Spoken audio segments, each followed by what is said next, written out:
आदरणीय श्री शर्मा जी, उनके दोनों तरफ बैठे हुए विद्वज्जन,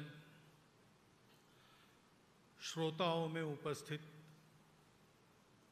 सुधी विद्वज्जन, नागरिक सज्जन, माता भगिनी, सबको मेरा विनम्र प्रणाम। विनम्र प्रणाम, ये विनम्र शब्द मैं जोड़ रहा हूं। प्रणाम हमेशा करता हूं, विनम्र नहीं कहता हूं, आज कह रहा हूं, क्योंकि मेरे परिचय में संस्कृत में एक अलंकार है अतिशयोक्ति, उसका परिचय विद्वानों ने दिया है। जो जो विशेषण मेरे लिए कहे गए वो मेरे अपने नहीं है। आपको कोई गलतफहमी न हो इसलिए मैं बता रहा हूं। हम लोग संघ के लोग हैं। हमारा एक वैशिष्ट्य सहज ही बन जाता है संघ में कि हमारा अपना कोई रंग रूप बचता नहीं है। तो जहां हम जाते हैं वहां जैसा है वैसा हम दिखते हैं। तो तीन तीन विद्वानों के साथ मैं बैठा हूं तो आपको वैसा मेरा रूप दिख रहा होगा या फिर भी नहीं दिख रहा होगा, तो दिखा गया है, लेकिन वो मेरा नहीं है, वो यही का है।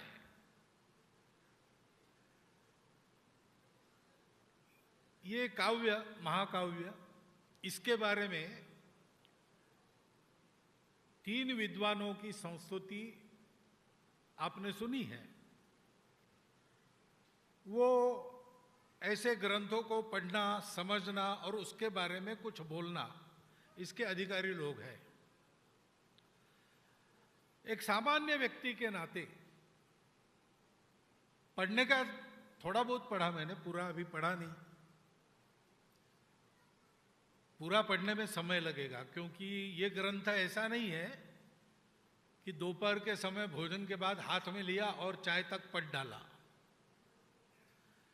इसको समझ के पढ़ना पड़ता है। ये ग्रंथ एक कृति है और वो की गई उसके साथ साथ हो गई, ऐसा है। विचार पूर्वक ऐसी जो कृतियां होती है लोक कल्याण की इच्छा से प्रतिभावान विद्वानों द्वारा, उसको पढ़ना आसान काम नहीं। आपको पता है, जय नाम का इतिहास श्रीमद् व्यास जी ने लिखा है ना, उनको स्फुरण हुआ, गणेश जी ने लिखा, लेकिन गणेश जी जैसे जो दूसरों को बुद्धि देता है, ऐसे गणेश जी को भी श्री व्यास जी बताते थे तो थोड़ा विचार करके लिखना पड़ता था। ऐसे इस ग्रंथ का भी है, इसलिए मैंने उसको सरसरी देखा है, पहले देखा है। पहली बात मुझे ऐसा लगा कि इसके संस्कृत श्लोकों का अर्थ करने के लिए बहुत विद्वान की जरूरत नहीं, शब्दार्थ करने के लिए थोड़ा बहुत संस्कृत से जिनका परिचय है वो थोड़ा समय लगाकर इसका अर्थ समझ सकते हैं। दूसरी बात है कि संस्कृत में जो अलंकार है, उपमा, उत्प्रेक्षा, दृष्टांत आदि सब, संधि समासों के प्रकार है, मात्रा वृत्तों के और अक्षरगण वृत्तों के प्रकार है, वो सब इसमें देखने को मिलते हैं।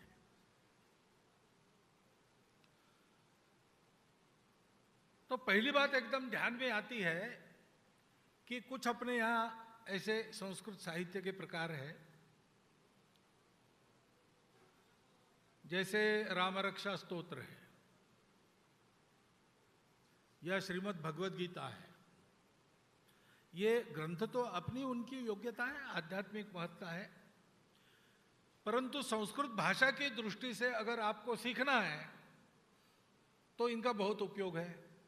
वो राम रक्षा में ही एक है ना, रामो राजमणि सदा विजयते रामम रमेशम भजे रामेणाम भियता। राम शब्द की सारी विभक्ति इस श्लोक में आ जाती है। ऐसे इन ग्रंथों को पढ़ के हम संस्कृत का व्याकरण सीख सकते, बोलने का प्रकार सीख सकते। आधुनिक संस्कृत और उस संस्कृत में बहुत अंतर नहीं है, वैदिक संस्कृत में बहुत अंतर आता है। ऐसा इस ग्रंथ में भी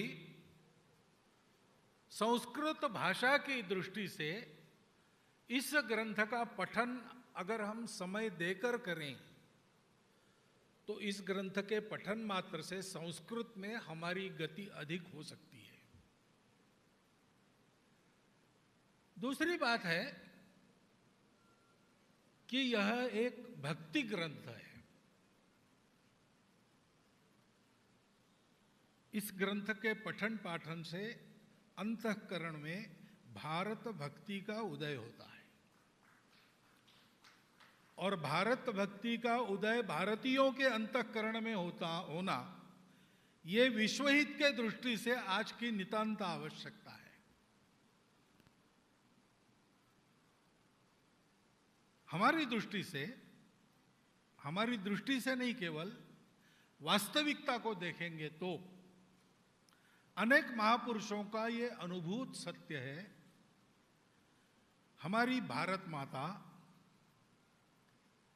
यह जो हमारा अखंड भारत देश है, हिमालय की दोनों भुजा हिंदू कुश से काराकोरम तक की, सागर पर्यंत भूमि तक जितनी भूमि को अपने आलिंगन में लेती है, उतनी यह भारत भूमि, वो हमारी भारत माता, ये चैतन्यमयी है, केवल मृण्मयी नहीं है, वह चिन्मयी है। और इसका प्रत्यक्ष अनुभव बहुत लोगों ने किया है।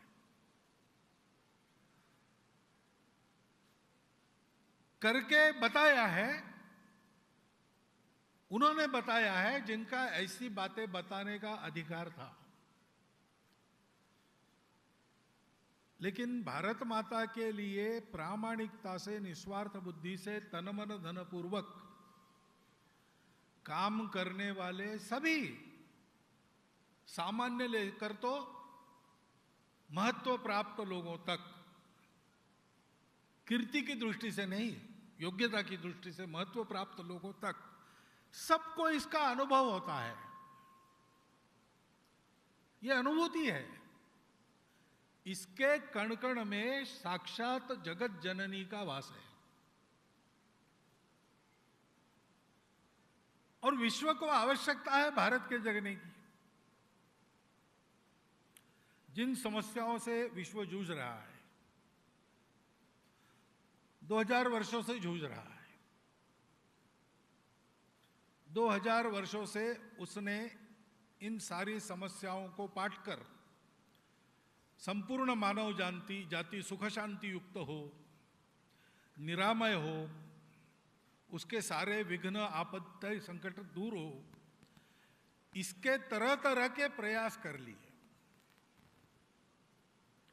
सब प्रकार की विचारधाराओं के आधार पर ये प्रयास हुए, परंतु उसका कोई परिणाम नहीं निकला। इन प्रयासों के प्रक्रिया में कई अच्छी बातें हमारे हाथ लगी, लेकिन वो बातें रही समुद्र मंथन जैसी ही। तो उसमें कहते हैं 14 रत्न निकले, लेकिन उन रत्नों में मनुष्य के मति को आच्छन्न करने वाली, उसको बेहोश बना देने वाली मदिरा भी उसी में से निकली। और सारे सृष्टि के जीवंत का अंत करने वाला, जीवन का अंत करने वाला हालाल भी उसी से निकला। ऐसा ये जो मंथन चला है पिछले 2000 वर्षों से, उसमें हमको रत्न भी प्राप्त हुए, लेकिन उस प्राप्ति का कोई अर्थ न रहे, ऐसी एक मोह निद्रा भी उसी में से हमको मिली है। और हमारे सृष्टि के जीवन की समाप्ति ही हो जाए, ऐसा हालाहल भी उससे निकल रहा है। इसको पीने की योग्यता, उसको अपने कंठ में धारण कर सारे विश्व को विनाश से बचाने की क्षमता रखने वाला शिव कहाँ है? वो भारत में है और कहीं नहीं है। क्योंकि भारत अपने लिए कभी कुछ नहीं चाहता है। उन 2000 वर्षों में हमारे पतन का काल रहा, उसमें से लगभग 1000 वर्ष हम परकीय आक्रामकों से जूझते रहे और अंदर से कई प्रकार की रूढ़ियों के शिकार हो गए, कट गए, बट गए, चरित्रवान थे उतने नहीं रहे। ऐसी हमारी आज की स्थिति है। लेकिन इस स्थिति में भी संपूर्ण विश्व के जनता का विश्वास किस पर है, ऐसा देखेंगे तो ये ध्यान में आता है कि वो भारत पर है। एक मंत्रिमंडल के मंत्री विदेश में गए, एक समिट था, इकोनॉमिक समिट, सारे देश इकट्ठा आते हैं, वहां कई प्रकार के व्यापारिक सौदे होते हैं, संधियां होती है और उसका लाभ लेने के लिए सभी देश वहां पहुंचते हैं। तो उसमें भारत का प्रतिनिधित्व करने के लिए ये भी गए थे। उन्होंने वापस आने के बाद मुझे वहां का अनुभव बताया। उन्होंने कहा काम की बातें जिस दिन होनी थी उसके एक दिन पहले रात को मध्य पूर्व के सारे देशों के शिष्टमंडलों के प्रमुख मुझे मिलने आए और उन्होंने हमको कहा कि देखिए, हमारा भारत पर विश्वास है, बाकी लोगों पर है नहीं। उनके साथ व्यापारिक संधि वगैरह हमको करनी पड़ती है, हम करेंगे भी, लेकिन हम जानते हैं कि ये वचन देंगे और कुछ चतुराई करके अपना वचन पूरा नहीं करेंगे। कुछ हमको देंगे तो उससे दोगुना तिगुना हमसे ले लेंगे। वो हमको ठगते हैं, ये हमको पता है, लेकिन हम कुछ नहीं कर सकते। भारत के बारे में हमारा अनुभव ऐसा है कि भारत ठगता नहीं, जो जितना बोलता है वो उतना पूरा करता है। इसलिए हम सब लोग चाहते हैं कि हमारे सारे संधि भारत के साथ हो जाए, लेकिन आपका टेंडर आप कम करो तो हम आपको दे देंगे, नहीं तो हम दे नहीं सकेंगे। ये वो बताने के लिए आए थे, क्योंकि उनका विश्वास भारत पर है।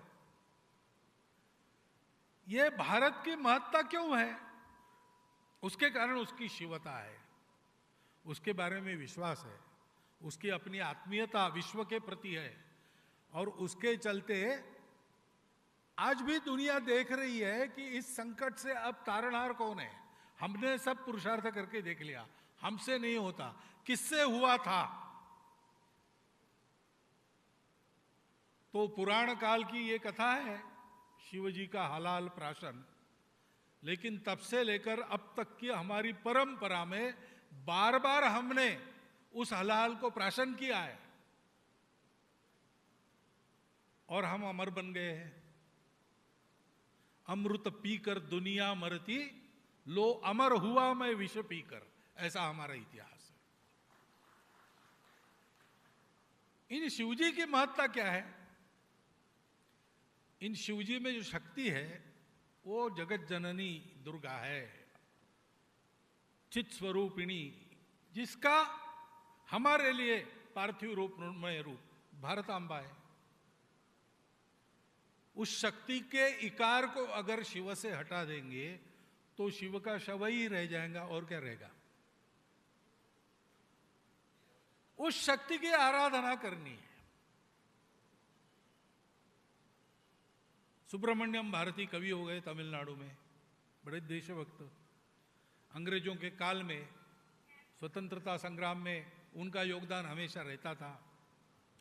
उन्होंने एक कविता लिखी है और उसमें वो कहते हैं, हे भारत जननी,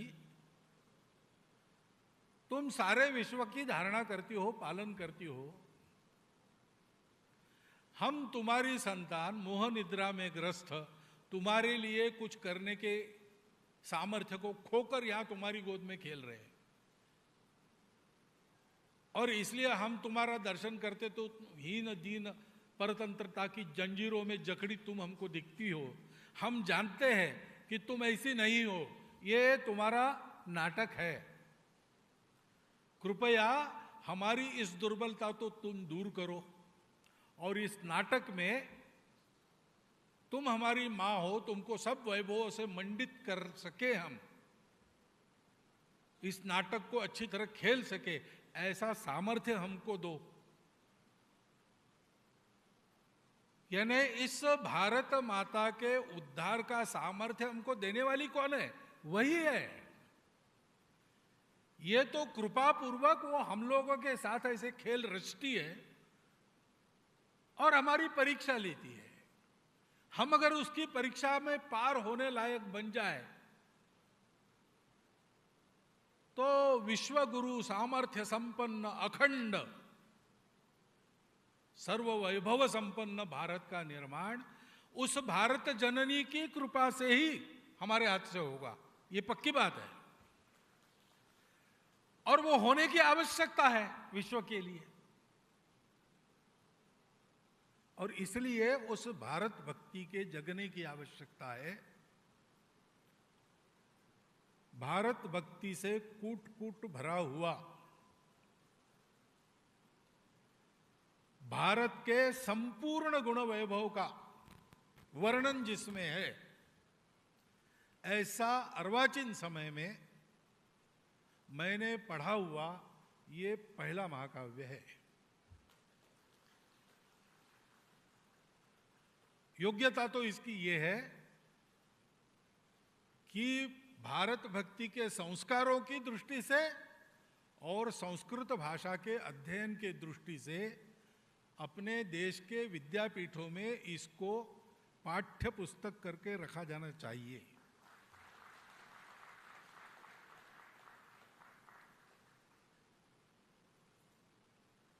लेकिन वो रखा जाए न रखा जाए वो व्यवस्था की बात है। भारत की संतान हम हैं तो हमको इस ग्रंथ को खरीद कर पढ़ना चाहिए। जैसा मैंने कहा, आप संस्कृत जानते हो न जानते हो, इस ग्रंथ को पढ़ते पढ़ते आप उसके भावार्थ को भी समझेंगे, आप संस्कृत का ज्ञान भी अपना बढ़ाते रहेंगे, क्योंकि इस बात की आवश्यकता है। भारत को अखंड होना है, क्योंकि संपूर्ण विश्व को एक नीड़ बनाने का सपना लेके भारत चलता है। भुवनत्रय को स्वदेश मानकर संपूर्ण वसुधा हमारी कुटुंब है, ऐसी आत्मीयता मन में लेकर भारत को संपूर्ण दुनिया को फिर से सुख शांति की प्राप्ति करा देना है। तो ये उसके निमित्त बनने वाले हम ही होंगे, भारत पुत्र। ये कैसे होगा? ये कल्पना है, कभी कभी असंभव लगती है। अखंड भारत, बहुत लोग पूछते होगा क्या? होने को तो जल्दी हो सकता है। भारत का विभाजन होने के 6 महीने पहले अगर आप पूछते तो कोई कहता नहीं भारत का विभाजन। पंडित नेहरू को पूछा था कि पाकिस्तान नाम का नया निकला है, मामला क्या है? तो उन्होंने कहा ये मूर्खों का स्वप्न है। ऐसा कभी होता है क्या? लॉर्ड वेवेल ने ब्रिटिश पार्लियामेंट में कहा था, God has made India one, who are we to divide it. लेकिन हो तो गया। वो जो असंभव लगने वाली बात थी वो अगर हो गई तो अखंड भारत लगता होगा असंभव, लेकिन होगा नहीं। ऐसा कैसे कह सकते?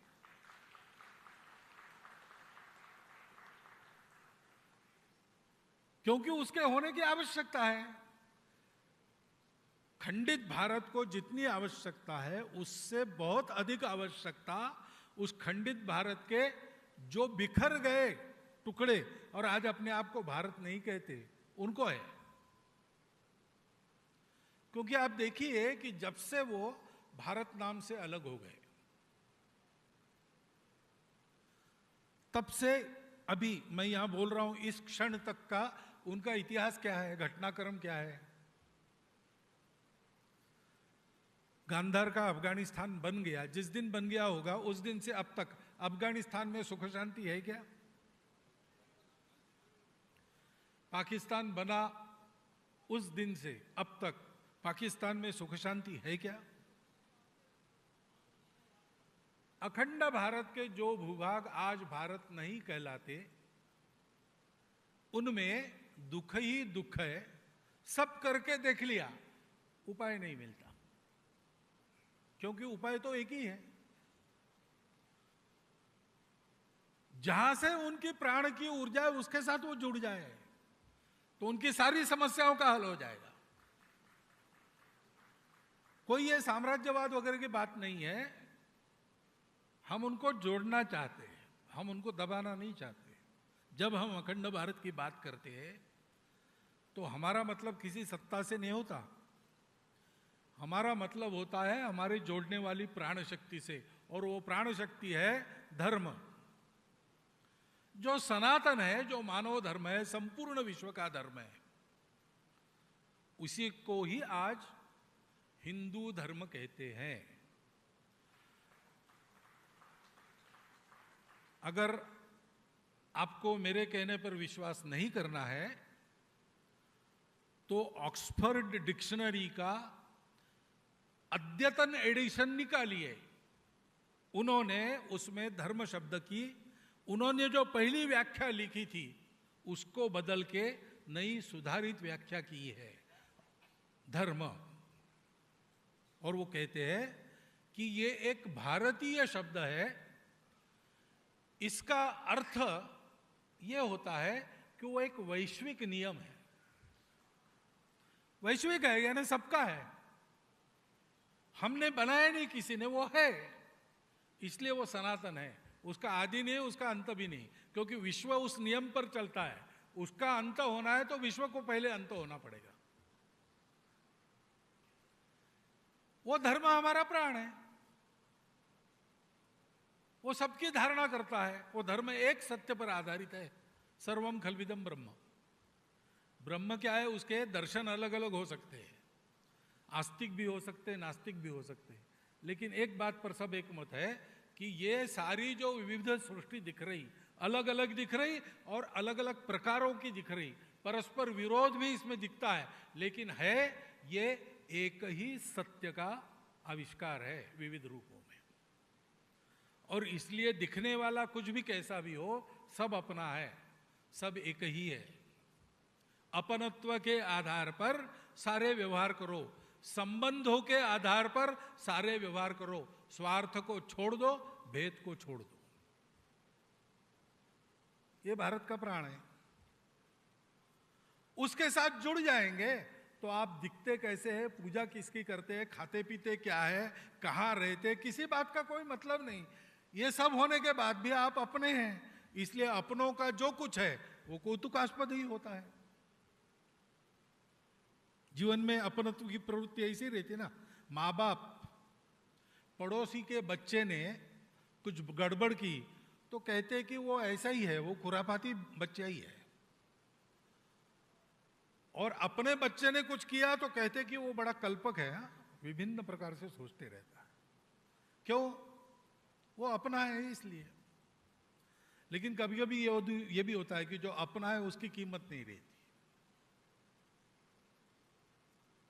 जब अपना है उसकी कीमत नहीं रहती तो जीवन खराब होता है। जब अपना है उसको अपनत्व की दृष्टि से हमेशा देखते हैं, तब जीवन उत्तम होता है। तो ये जो हमारा अपना है, वो हमारा अपना जो भी है, वो ऐसा क्यों है, क्यों हम ये मानते हैं कि सब अपने हैं? इसलिए उसका कारण हमारी भारत माता है। सुसंरक्षित प्राचीन समय में जब ये हमने इस सत्य का साक्षात्कार किया और उसके आधार पर इस धर्म को हमने पहचाना, सत्य, करुणा, तपस्या और शुचिता मूलक इस धर्म के और तत्वों को हमने धारण किया, उसके आधार पर जीवन की रचना की। वो समय ऐसा था, यातायात के साधन वगैरह नहीं थे, इसलिए हिमालय और सागर को लांघकर बाहर का कोई व्यक्ति आना संभव नहीं था। और आ भी जाता तो हमारी यह भारतांबा सुजलाम सुफलाम मलयज शीतलाम, वन पर्वत नदियां, प्राकृतिक सुंदरता और सृष्टि के अमूल्य खनिज, औषधियां, इन सब का भंडार, उसमें कोई अगर आ ही गया बाहर का तो हम कहते भाई आओ, हम इतने लोग खा रहे हैं, तुम और एक, हमारा क्या बिगड़ता है, भरपूर है माता के पास। इस माता की रसोई से कोई भूखा नहीं जाता कभी, तुम भी बैठो। वो कहता था नहीं मेरी भाषा अलग है, मेरी देवी देवता अलग है, तो हम कहते हमारे पहले से 33 करोड़ है, तुम्हारे और 2-4 मिल जाएंगे, इसमें क्या बिगड़ेगा। हमारी 3800 बोलियां है, तुम्हारी और 2-4 आ गई तो हमको क्या बिगड़ता है। क्योंकि इस माता ने हमको सारा शस्य प्रदान किया, हमारा स्वभाव ऐसा बन गया, इसलिए हम उस सत्य को पा सके, इसलिए उसके आधारित धर्म को पहचान सके, और उस धर्म के चलते यूनान मिस्र रोमा सब मिट गए जहां से। कुछ बात है कि हस्ती मिटती नहीं हमारी। उस माता के अनंत उपकारों के कारण हम हैं, दुनिया में हमारी प्रतिष्ठा है, हमारा स्थान है, हमारा अस्तित्व है। दुनिया को हमारे उस तत्व की आवश्यकता है, उसके लिए हमें समर्थ होना है, तो पहला काम तो यही करना पड़ेगा। इसलिए स्वामी विवेकानंद ने कहा कि आने वाले 50 वर्षों में अपनी सारी देवी देवताओं को भूल जाओ, बस एक तुम्हारा दैवत है भारत माता, और सारे भारतवासी तुम्हारे लिए सेवा के विषय है। सनातन संदेश हमारा है, एकांत में आत्म साधना करो, लोकांत में परोपकार सेवा का जीवन जियो, खुद के लिए नहीं जीना। 2 हाथों से कमाओ, 1000 हाथों से बांटो। हमारे यहां कमाने वालों की प्रतिष्ठा नहीं, बांटने वालों की प्रतिष्ठा है। ये सारा हमारे पूर्वजों का धन, हमारी माता का ये अनुग्रह हमको फिर से पाना है, और उसके लिए भक्ति करनी पड़ेगी। अहंकार से नहीं होता है। मैं बड़ा हीरो हूं, मैं हिंदू कुल रक्षक हूं, मैं भारत का प्रधान कुछ हूं, ऐसे नहीं होता है। नम्र होना पड़ता है।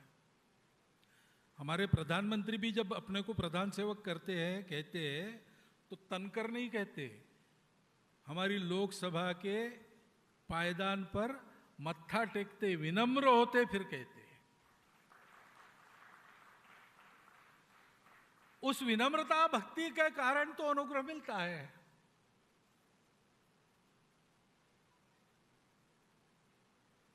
कृष्ण भगवान की तुला हुई, स्वर्ण तुला हुई, तो सारी अष्टम से 7 नायिका आ गई। सत्यभामा विशेष करके, उसको बड़ा अहंकार था कि मेरे ही कारण सारा वैभव डाल दिया उन्होंने पलड़े में, लेकिन श्री कृष्ण का पलड़ा भारी। तो फिर रुक्मिणी आ गई। रुक्मिणी को कहा कृष्ण ने कि देखो ये हो ही नहीं रही तुला, तुम्हारे पास कुछ है क्या। तो रुक्मिणी ने एक तुलसी दल तोड़ा और वो डाल दिया, और श्री कृष्ण का पलड़ा ऊपर उठ गया। सबको प्रश्न हुआ कि इतना सारा है, हमने दिया उससे और एक तुलसी दल से। तो कृष्ण ने कहा ये तुलसी दल का नहीं, वो जो प्रामाणिक भक्ति है, प्रेम युक्त भक्ति है, उसका ये प्रताप है। वो भक्ति युक्त प्रेम जगने की आवश्यकता है, उसके जगने से शक्ति प्राप्त होती है। शक्ति भक्ति की होती है। ज्ञान और कर्म ये दोनों आवश्यक रहते हैं, लेकिन इन दोनों का आधार भक्ति नहीं है, तो क्या होता है, ज्ञान अहंकार को जन्म देता है और कर्म विक्षिप्त कर्म बन जाते हैं। राम के पास था, रावण के पास भी था, ज्ञान दोनों के पास था। रावण का रचा स्तोत्र शिवजी पर आज भी हम गाते हैं संस्कृत में। शिव जी के भक्त थे, राम भी भक्त थे, रामेश्वर की शिवलिंग की स्थापना उन्होंने की। तो क्या हुआ कि राम को हम राक्षस कहते, रावण को राक्षस कहते और राम को भगवान कहते? बस वही बात है, भक्ति, सृष्टि के सत्य से जुड़ना। केवल रूखा रूखा वेदांत नहीं, करुणा के साथ जुड़ना, तो वो भक्ति हो जाती है। वो भक्ति राम ने की। कर्म के बारे में भी ऐसे ही है, भक्ति पूर्वक कर्म करते तो आप, अभी गर्मी के दिन आ रहे हैं, ऐसे दोपहर आप ज्यादा बैठेंगे, आपको प्यास लगेगी, रास्ते पर होंगे, आप किसी रेस्टोरेंट में जाके पानी मांगेंगे तो वेटर आपको ऐसे तिरस्कार से देखेगा कि बस पानी पी के जा रहे हैं, कुछ खाएंगे पिएंगे नहीं, पैसा नहीं देंगे। और सामान्य होटल है तो चारों ग्लास में अपनी उंगली डुबा के आएंगे, ऐसे पटक देंगे, खाओ। घर में जाके पानी मांगो तो पानी, केवल पानी नहीं आता, थोड़ी सी मिठाई आती है, गुड़ आता है, खाली पेट पानी नहीं पीना चाहिए, और एक गिलास पानी आपको चाहिए, लोटा भर के आता है। ये फर्क क्यों है? भाषा तो एक ही है, शब्द एक ही है, पानी, पानी मांगा हमने, पानी इधर आता है लेकिन इस प्रकार आता है, उधर आता है उस प्रकार आता है, फर्क क्या है? यही प्रेम भक्ति का फर्क है।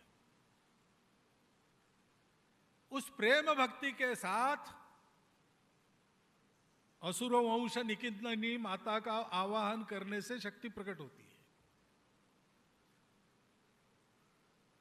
उस शक्ति के प्रकटीकरण की आवश्यकता है, इसलिए भक्ति की आवश्यकता है। और भक्ति की आवश्यकता है तो भक्ति बढ़ाने वाले ग्रंथों का वाचन होना चाहिए, पारायण होना चाहिए, मनन होना चाहिए, चिंतन होना चाहिए। उस दृष्टि से एक सर्वांग परिपूर्ण ऐसा उत्तम सुंदर ऐसा ग्रंथ आज प्रकाशित हो रहा है। हम सब भारतवासियों के दृष्टि से ये एक बड़ी अच्छी घटना है, अलौकिक घटना है, और मुझे लगता है कि इसका पठन हम सब लोग करेंगे, मनन करेंगे, चिंतन करेंगे तो ये भविष्य का संकेत देने वाली घटना बनेगी। क्योंकि इससे कोटि कोटि हाथों वाली मां का अद्भुत आकार उठे, जग जननी का जयकार उठे, हिंदू भूमि का कण कण होकर शक्ति का अवतार उठे, जलथल से अंबर से फिर हिंदू की जय जयकार उठे, जग जननी का जयकार उठे। ऐसा परिदृश्य संपूर्ण विश्व में हम इन्हीं आंखों से, इन्हीं नेत्रों से देखेंगे, इसी जीवन में देखेंगे। और यही इस ग्रंथ की लक्षित फलश्रुति है। उस फलश्रुति की परिपूर्णता को हम सब लोग इस ग्रंथ के अवलोकन, मनन, चिंतन से प्राप्त करें, ऐसा एक अनुरोध आपके सामने रखता हूं। और ये फलश्रुति साकार होने का अवसर सबको प्राप्त हो, ऐसी शुभकामना ग्रंथकर्ताओं सहित सबको देता हुआ मैं अपने 4 शब्द समाप्त